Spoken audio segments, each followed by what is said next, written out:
Welcome to How Preschool Teachers Do It. This is Alison Kentos. I am an early childhood educator. And this is Cindy Tarabush. I am an early childhood consultant.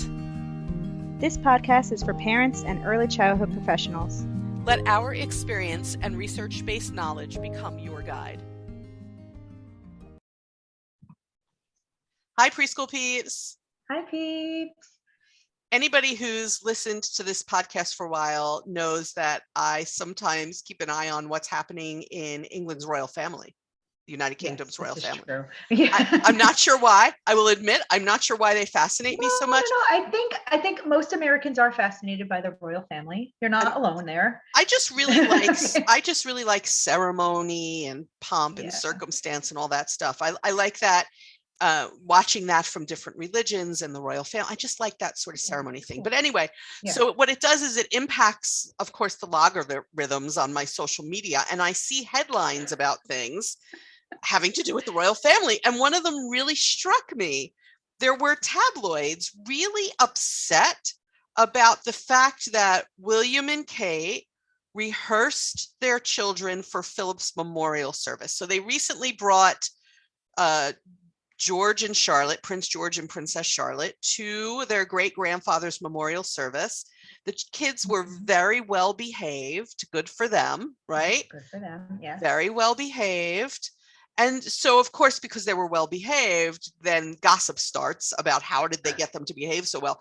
And these tabloids were really upset that allegedly they were rehearsed for this event, which made me think, well, yeah, I feel like having them with so many cameras in their faces and people gawking at them and trying to get their attention would require some rehearsal. Right. And that took me down the thought path to, there are many things we do with any young children. They don't have to be royal children, where actually the children might benefit from some rehearsal, but we don't tend to do that. Instead, we just kind of plop them in situations. Yeah, and expect the best. Hope for the best. And then get mad when it doesn't work out. Yeah. Everything from eating in a restaurant to attending a wedding, like everything. Everything. Mm-hmm. Yeah. But you know what else kind of struck me when you just said about this news is that were people expecting them to misbehave? And then if they misbehaved, would they have been also mad? Is there no win here for William and Kate? There's no win when you're that much in the public eye. That's for sure, right? There's no winning it. But I felt like, well, sure, they rehearsed them. Look at the pressure they were under. But you know what? With our everyday children in our classrooms and in our homes, there are certain situations that they need to learn about. And I think they would go much better if we kind of rehearsed it with them in a playful way. Children learn the most through play, right? So using like the restaurant example, let's say you're going to a restaurant where you realize it's, mildly child friendly, but you would like your children to behave in a certain way while you're sitting in this restaurant. Then you need to play restaurant with them and talk about how we behave in a restaurant, not just lecture them, play it with them. Play it. Right? Play it out. Yeah. There are things that happen in early childhood programs that we should play out. Yes. What immediately comes to mind is something that I hope that people already play out, which is if there is a fire drill. So fire drills are playing out an actual emergency, right? It's rehearsing it. Yeah. But we also should say, okay, when the big loud alarm goes off, come with me. This is what we're going to do. Yeah. That I hope everybody does. But there are other things, other situations like special visitors. Mm-hmm. Sometimes people have special visitors to come talk to the class and it just doesn't go so well. Well, what if we were ahead of time to say, so-and-so is coming to our class. Let's pretend. Let's pretend that they're here and we're going to have somebody play that role. How do we sit? How do we look? What should we do? And brainstorm with the children. What do you think? How should we handle it? Class, what do you think? What should our rules be, right? What should our rules be? When we have adult meetings with adults, we should set norms with them for those meetings. We should sort of be like, okay, what are the parameters of how we're going to talk, what's professionalism here, how do we negotiate any differences or conflicts.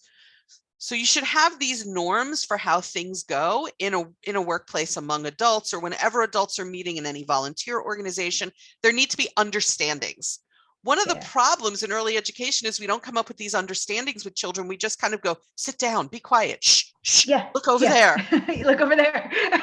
And you just expect it to just work out and for them to do that. And even the event, whatever you're practicing comes, it's not going to be exactly as you practice either. So it's like, you kind of just have to prepare them the best that you can. But if you don't prepare them at all, and you just kind of throw them into these situations and just be like, all right, it'll be fine, you're setting yourself up to like be disappointed possibly, because now they have no guidelines. They have no idea where they're going, no idea what might happen. They might get anxiety over it. They might just act out because they don't know what they're doing. They don't know. But if you set them up just a little bit of prep will go so far. It really will.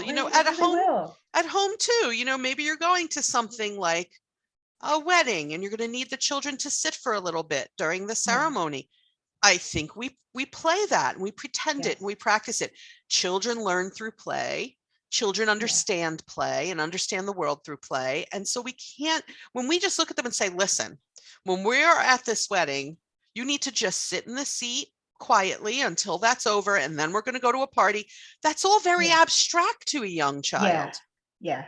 I would say if you're going to a wedding and you have the opportunity to take them to a place that's going to be like that wedding, if you're going to a church or a temple or an event venue, see if you can take them somewhere like that. Be like, this is what it looks like. This is where you're going to have to sit, and just sit there for a minute. And then they're kind of like, when they do walk into that church or wherever, that wedding, they're like, oh wait, I've seen this already. Like, I know what this is like. Oh, that's the seat. That's where I need to sit. I need to be quiet. So they're not like fully surprised when they walk into this big room with a bunch of seats and a bunch of people. If you can do that, you can't do that with every event because it's not possible. But, but if you can, or like I'm taking my niece to a show at a theater in May, and it's my first time taking her alone. So even for me, I'm like, I have no idea how she's going to be. I can't take her to that theater ahead of time because there's no way I'm buying tickets for that just to show her what it is. But no. You know what I mean? But she has been to the movies once before. So I'm going to say it's kind of like that. Do you remember when you went to the movies for your birthday? The seats are kind of like that. Think of that. And this is how we're going to sit. And you are going to be able to dance in the aisle. However, you're not walking all the way down that aisle. You know what I mean? So like, it's a little bit of prep for me to have more fun with her, rather than just showing up and hoping for the best. You can play with her. You could say something like, and you can dance in the aisle and you have to stay near me. Let's practice doing that. Come here. I'm going to put some music on and I'm going to sit down and you dance and stay right by me. Let's see if you can do that. Right. Yeah. So that you can remind her when you're there how you did it when you were at home. Yeah. There are so many situations when you think about it where children are looked at for their behavior and expected to behave a certain way, but no one has prepared them. I think about even just sort of there are these little moments where I feel like a little preparation would have gone a long way. When I think back about being a classroom teacher or a parent of young children, there are so many situations, going to a store, taking a walk with the children. Some early childhood settings have permission from families to take a walk in their neighborhood. First, we should really take a walk around the hallways and around our schools so that we can practice staying in the line. And what does that feel like? And what does that look like? And how do we do it? Yeah. And then before you get out into the neighborhood, I would walk around outside, because walking outside might be different than walking inside. Inside, you kind of have the parameters of the hallway. Outside's a little bit more open. So practice walking around the yard of the school or your backyard before venturing out onto the street, or the sidewalk. Like, you can always just do step by step and just until you get to that point where you're like, okay, now we're ready to walk in the neighborhood. I had a thought before that, but I can't remember what it was. I know, I had one too. Of like the simplest thing, and where I thought, oh, that would be good. Yeah.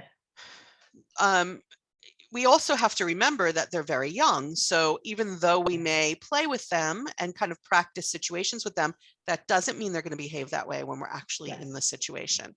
They may not, but at least we will have something that they can recall. Yes. Right. All learning is connection. We've said that in the past. So we have to connect new experiences with old experiences. So if they have no old experience, kind of like your niece has the movie theater, but if they have no old experience to think about, then they just kind of are lost. Many of them don't know what to expect. I also think there's this thing with technology that like, and I've done this with like students at school where it's like, okay, I can't like take them to this place. So like, let me see if I could find a video. There's a video maybe out there, be like, oh, this is what a theater looks like. This is what a show looks like. This is what an assembly looks like. This is whatever it might be. There's tons of videos out there that you can maybe say, hey, this is what it kind of looks like. Ours will look a little different, but you get the gist of what I'm saying. You know what I mean? And then maybe they could be like, oh, like in the video, or like in the TV show or whatever it might be. There's things you can draw. You might be able to find a book about whatever it is that you're going to do soon, and give them the information that way so they have some sort of visual and information to fall back on rather than just like them imagining what it might be like, which is going to be totally different than what it actually is. They need a frame of reference for new experiences.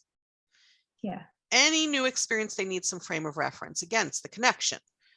We build knowledge by going from what the children already know and have experienced. Yeah. If they have nothing to remember that they have experienced or know, we have to give it to them. So I'm not sure why the tabloids would jump all over that family for preparing their children for what had to be a daunting social situation. Well, yeah, that's a big experience. Like it's a sad one too. Like you don't want them to be running around the yard or wherever they were at in that kind of situation. Of course you would prepare them for that. I don't understand why the tabloids are so mad about it. I don't know. Would they have rather the alternative of them misbehaving? That's what I don't quite understand. I remember when my father died and my son, who at the time was about 7 years old, wanted to come to the funeral, and he understood enough about what was happening that we left it to him. My 3-year-old at the time did not go to the funeral, but the 7-year-old did. And I remember preparing him by saying things like, there are going to be a lot of people. Think about a time when there was a lot of people. There are going to be a whole lot of people, and the grown-ups are going to be sad. Yeah. I was concerned about him seeing adults crying. Oh, those sad. Yeah. Like his grandmother, for example, that can really people that they don't normally see as being sad. Right. Right. So I remember telling him the grown-ups may cry and that's okay. And you may want to cry and that's okay. Yeah. And he was 7 years old at the time when we were preparing him that way. But a 7-year-old can take that sort of auditory preparation way better than someone under the age of 7. It's around 7 or 8 that you become a slightly higher level thinker. Right. And you can do a little more abstract and understand a little more. Whereas, like, if you were to take your 3-year-old to that same situation, you would have prepared him totally different. I would have had then to. You had to. Mm-hmm. Then you would have prepared the older one. Yeah. Yeah. When we give them a clue, we have a chance of it going better. And I wonder what our preschool peeps would say are some situations in which they realize, oh, a little pretend play for a frame of reference would have been a good idea here. Yeah. Yeah. And I'm trying to think of their, when I think of simple, what seemed to us to be simple situations for children, that for them really are far more daunting. Everything for a child seems I think, a little illogical. It's the grown-ups who Yeah. are steering them around, who understand the time frame, the logic, the schedule, the things that can come from a special visitor, or someone zooming into the classroom, whatever it is these days. Something that can come from us having a day that in some way is very different. Yeah. Yeah. And I also think, when I think back about things like going to restaurants, I was often complimented on my children's behavior in restaurants. And I Yeah. really just think it's because we did it so often. I don't think there was any magic I bullet. I agree with that. Like my mom used to say that about me and my brother, how we were always well behaved in public situations, right? And everybody be like, "Wow, your kids are really well behaved." She's like, "But it's just it to her. I think it was just exposure. It's exposure. Like she took us everywhere. Like that's just the way it was. And if you don't ever expose them for years and years and years, and then all of a sudden you're like, "Hey, we're going to a restaurant," and you're like, "They're old enough to understand what to do." No, they've never been to one before. Why would they understand what to do? So whereas my husband and I took our children out like that from the time they were born. Yeah. So it's all they knew. We didn't have to present them with a frame of reference. They had one. They knew for as long as they knew or remembered, these were things that we did. And so as we did them, they came to understand the expectations, especially when they're really little and you're modeling for them. And so I can understand, and I'm sure different people have different feelings about that. And there are people who are listening who might think, I'm not bringing my very young child to a restaurant. That's not relaxing for me. We also That's fine. got through but then you have to practice. We also went through a period of time where some of these kids are 4 or 5 years old and they weren't able to go anywhere because of the COVID. So now that things are starting to open up again, it's like, oh wait, let's go to a restaurant. Oh wait, you've never been to one. You know what I mean? And maybe you would have, like, we went to restaurants when we were children and took your children to them, but like these kids didn't have that, and it's not anybody's fault.